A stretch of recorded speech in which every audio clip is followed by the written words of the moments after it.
Check, check. Welcome back, fellow adventurers, to a brand new video to the Frog God Games YouTube channel. And by the PDF on the screen, you can obviously tell that Professor Ben is back, and we are recording more Swords and Wizardry 101 with Professor Ben. Right now, we are on episode 5, I believe. I realized after kind of looking back that I might have gone a little too fast over some sections, so I'm going to slow it down in these future videos and try to hit some more points, and I'm going to give some more personal advice that I have used as well, or that I give to people playing old school games of RPGs, or Dungeons and Dragons retro clones like Swords and Wizardry. Which, if you do not have your copy of Swords and Wizardry, just go down to the top link in the description, and it's absolutely free download from Frog God Games. And if you want to get the hardcover, it's only $35, and that gives you the entire game ready to play. There's not a bunch of other source books. It's very simple, old school, just in one hardcover, and that's it. But like I said, the PDF is absolutely free. Frog God Games website, top link in the description. Now, if you have not seen the other sections, and you are new to Swords and Wizardry, I would recommend going back and checking those out. They're all in a playlist on the channel, so you just press play on video 1 and then just listen all the way through to to where we are now. Other point, I'm going to continue to run the series more of like a podcast. It's more audio than visual. So if you aren't watching the screen, that's completely okay, because I try to describe everything that I'm seeing. So that way, you guys can listen to it while you're driving, while you're, cleaning the house, whatever you're doing. Okay, well, I think that's it for housekeeping. Let's get into the class.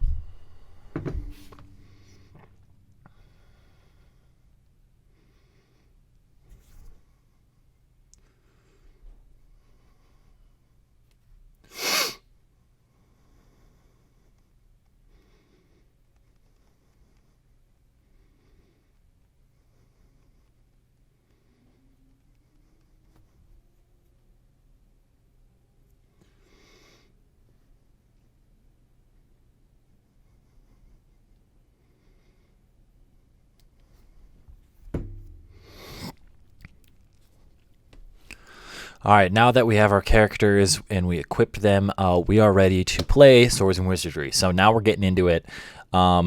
A lot of this stuff is probably for referees, but obviously it's really important for players to know all the aspects of the game as well.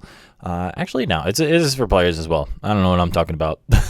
But referees, you definitely need to know this, because you're kind of like, the final say in everything that goes on in the how to play section. Now, I want to say this with a little disclaimer before we start, that playing RPGs, it's not a cookie cutter game, and this is not what RPGs were created or intended to be. Even Gary Gygax himself said that, rules are more like guidelines in games like Dungeons and Dragons.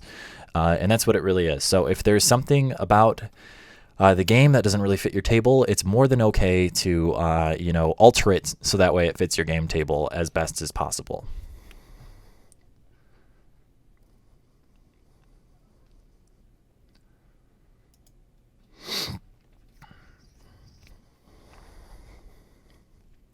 All right, so we are ready to jump into the how to play section of Swords and Wizardry. Now, I want to say this before I get fully started into the coverage. Playing RPGs is not a cookie cutter system. It was not intended to be a cookie cutter system, and most games are not played like a cookie cutter system. Every table takes a rule and changes it differently to fit their table the best. Even Gary Gygax said that. Rules, I'm not quoting him specifically. I'm not trying to speak for Gary here. But rules are more like guidelines in RPGs. And if something isn't working for your table, then it's perfectly okay to change it.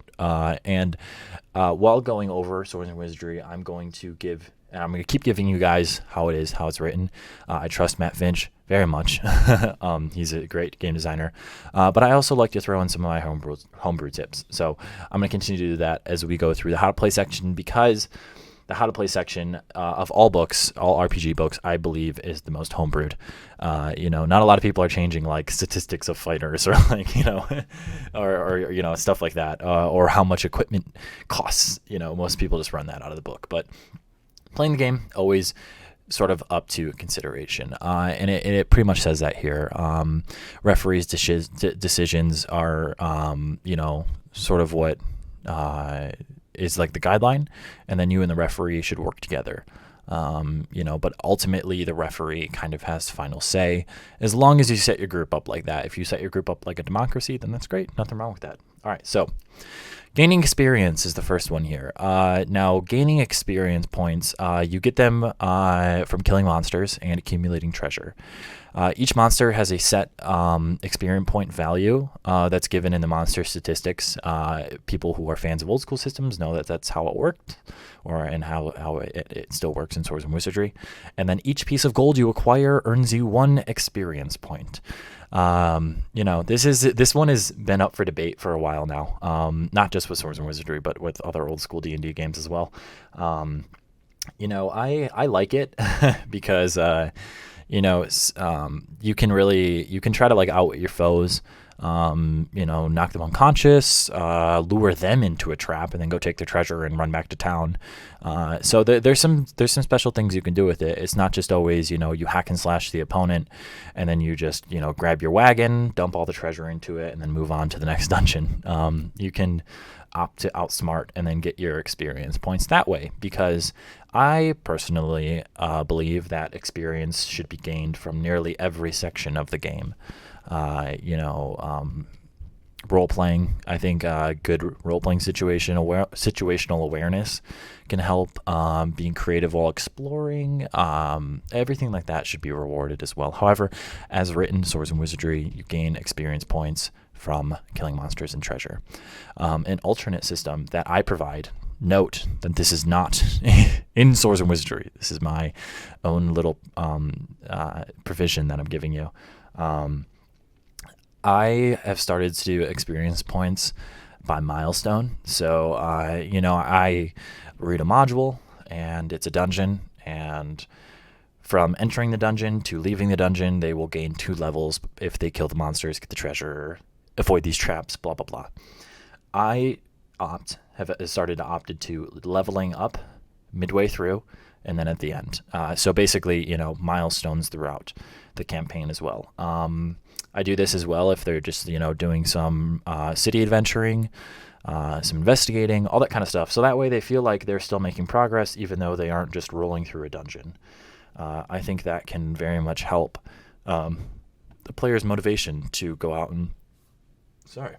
I always feel the need to burp, always when I'm recording this. I don't know what it is. Anyway, side note. Usually because I'm sitting here drinking coffee, but that way they feel rewarded from doing other things as well. Oh, and also make sure to factor in your XP bonuses. Those can all be found right in this little handy dandy section here in the how to play, getting experience paragraph, or you can see them via your class that we saw earlier when we created our characters. Time. All right, time in RPGs. Time is always a little strange. It's often done differently in every RPG you go to. However, for the most part, it's all sort of similar with rounds and turns. So sometimes the referee will rule that an hour passes or even a month passes. However, important time measurements that need quick explanations from Swords and Wizardry are a turn and combat round. A turn represents 10 minutes, and a combat round is 1 minute. Turns are used to measure normal movement when the adventurers are in a dangerous place. Combat rounds are used to measure time when the party's in combat. So they're just 2 different forms of use of time, and just use them as you see fit. Combat round obviously is combat. It's 1 minute. That's how long it takes for everyone to do their things in the combat round. It's generally a minute. And then there's a turn, which is obviously longer, which is like 10 minutes. Get to sip my coffee. So that's pretty simple. I know a lot of people optimize time to fit their campaign the best. So, I do as well in my game. I sometimes mess with it a little bit. Another fun thing, just in case, like, you guys come up. This, I would say, this falls into time. Giving this little piece of advice here, if you are having a lot of downtime in your game, so say for example the story calls for a break. Your adventurers, you just took like a week excursion to go to this ancient temple, and you finally uncovered this artifact that's supposed to have magical healing properties, and you bring it back to town, blah, blah, blah. And it's going to take them a week to figure out how to use this, and then your assistance might be needed once it's figured out how to use. So basically your characters have a week of just sitting around waiting for, the high clerics or the high priest or priestess to figure out what's going on with this artifact. So your character's like, wow, we have a week to do nothing.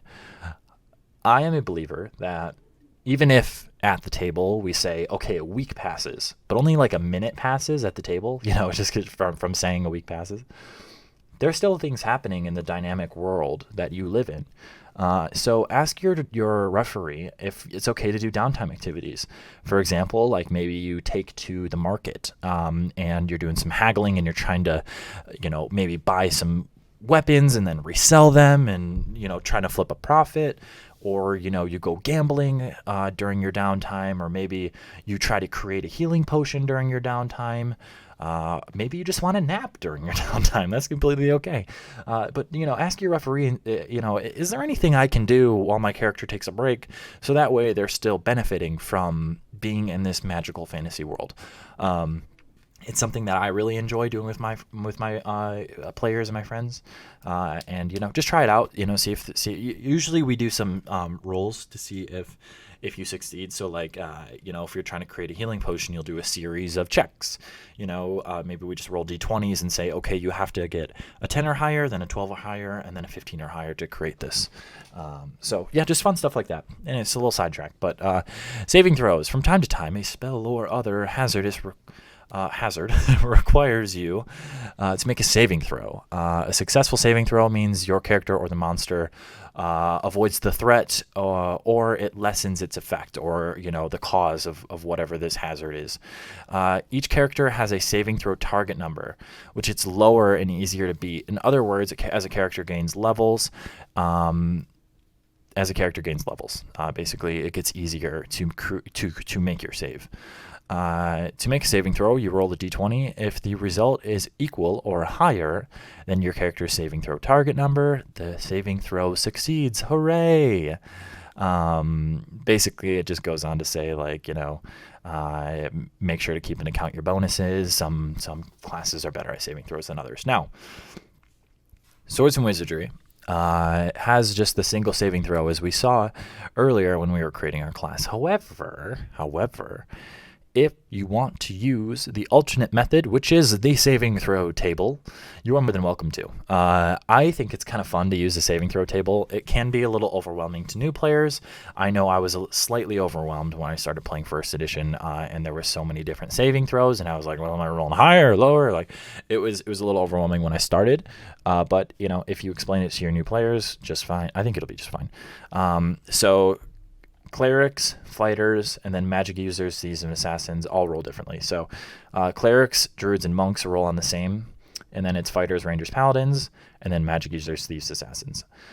So they all have different saving throws, and then there is different saving throws depending on what you are saving against. So maybe there's like a death ray or poison. You roll in the death ray and poison chart. If you're rolling against, say an evil sorcerer uses a wand of paralyzation and casts it at you, you roll at the wand section. Say you're fighting a Medusa and you're getting turned to stone, then you roll on the turn to stone. Dragon's breath, spells, and staff separate. Okay, so as we can see, there's different categories. I enjoy using the different categories when I play old school because each of them feels like they serve a purpose. Like I really feel like, hey, I'm fighting a dragon right now. I haven't rolled on the Dragon's Breath chart ever. Like, this is really cool. I finally get to do this. And obviously, it is easier to, make a saving throw against a poison than it is like a dragon breathing fire on you or, whatever the breath weapon is. So I really do enjoy taking the different saving throws. I think it can be fun. Combat. Yay, let's get into combat. So I'm going to take a sip of my coffee before we get into this because it can be a lot.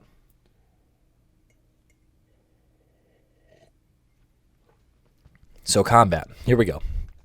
Now, a lot of people take combat and they make it simple. There is a lot of people who play old school games and they do the turn-based thing where, we declare spells, we determine initiative, we do movement and missile fire, and then melee and spells. I personally in the past have made it simple where everyone just goes at the same time, but I know a lot of people going turn by turn, round by round. So I'm going to deep dive into combat right now.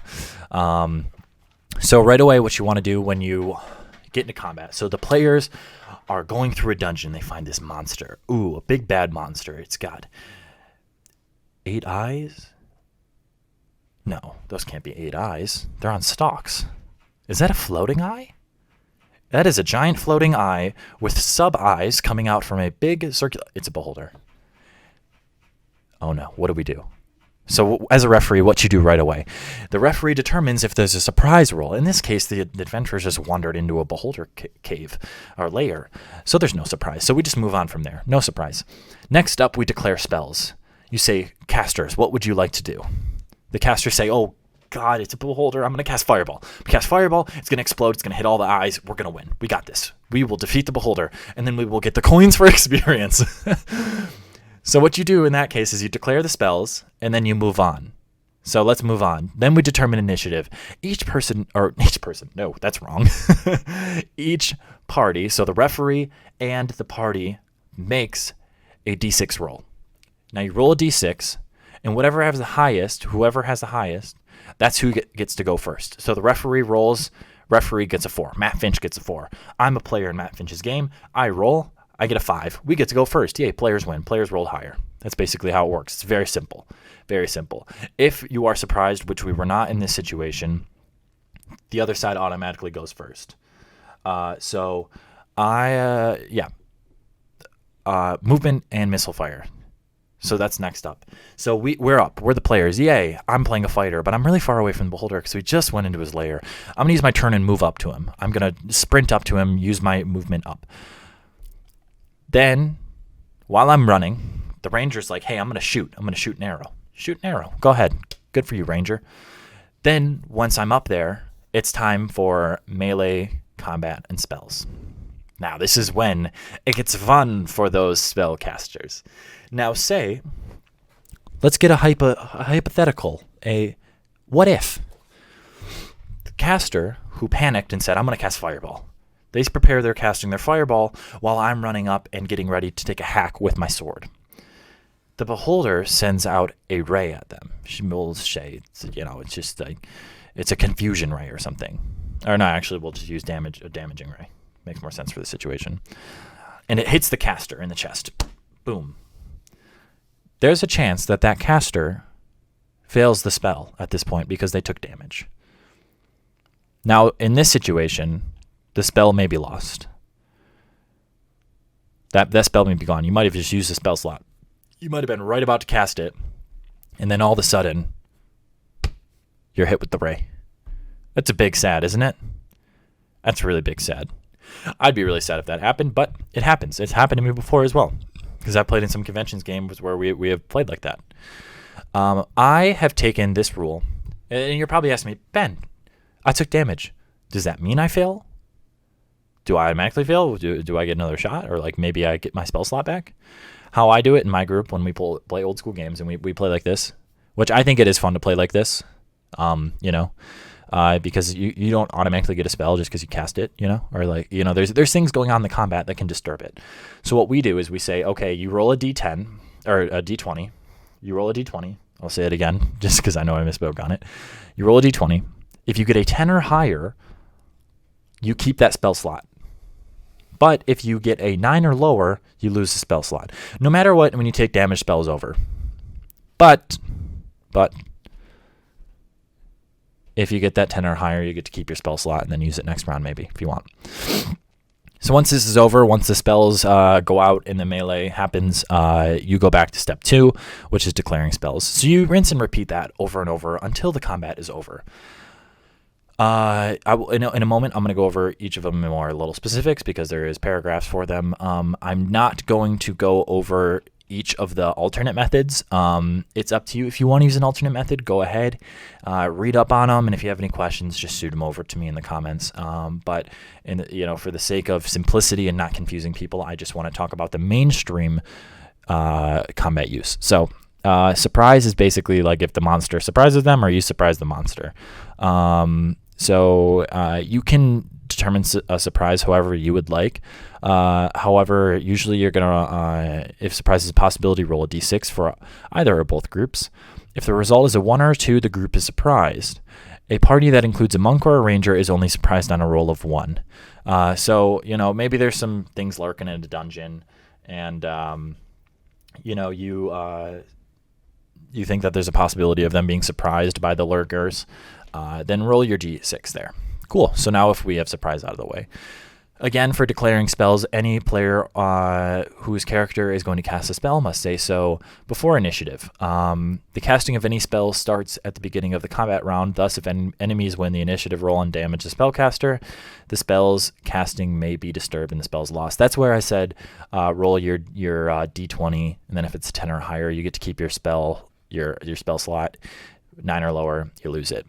Initiative is the d6, like we said. Each, the referee and the players roll. If you get a tie, just re-roll it. There you go. Re-roll it, move on.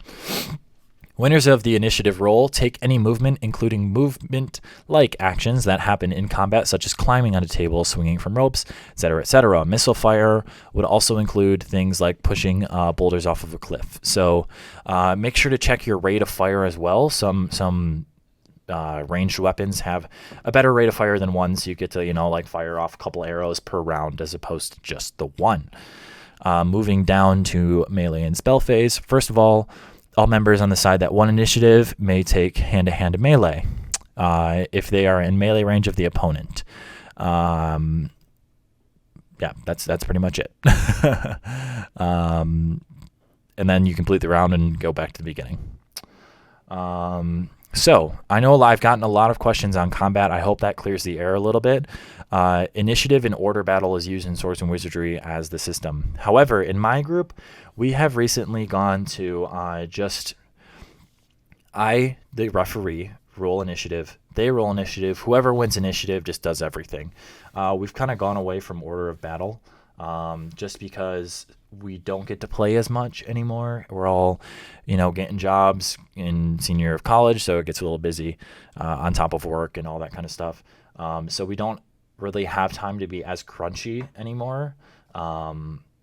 But it really goes. It works fine. Whatever you want to do with it, however you want to play your combat is how you want to play your combat. But that is how it's used in Swords and Wizardry. So if you guys, I'm gonna end it here. We're at like 20 minutes, so I'm gonna end it here, and then I'm gonna pick up with attacking next time.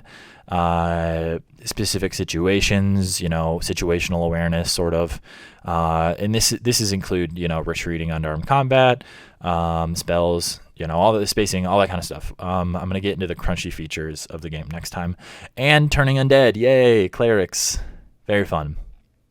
And then I'll probably get into this quick stuff. And then we'll go back to a gameplay example just to sort of wrap it up. And then we get into high-level adventuring. So we got a lot cool coming up. If you are not subscribed already, please subscribe to the channel so that way you never miss any of these videos. I know these videos are fun for me to record. I kind of like doing the long-form combat to mix it up. A lot of my videos I make on the channel are really cut heavy, and they're boom, boom, boom, get the information and get out. This one is fun just to relax and talk to you guys. So, yeah, if you guys enjoyed the video, please leave me a like. It helps me out a lot. It lets me know that I'm doing the right thing. The number one thing I want to stress about this channel is it's a community channel. So I will listen to what you guys want and then deliver on it, or at least I'll do my best. Comment down below if you have any tips for people in combat, because I know it's a highly talked about conversation in old school gaming. So that's all from me today. Keep those rolls and spirits high, and we will see you next time.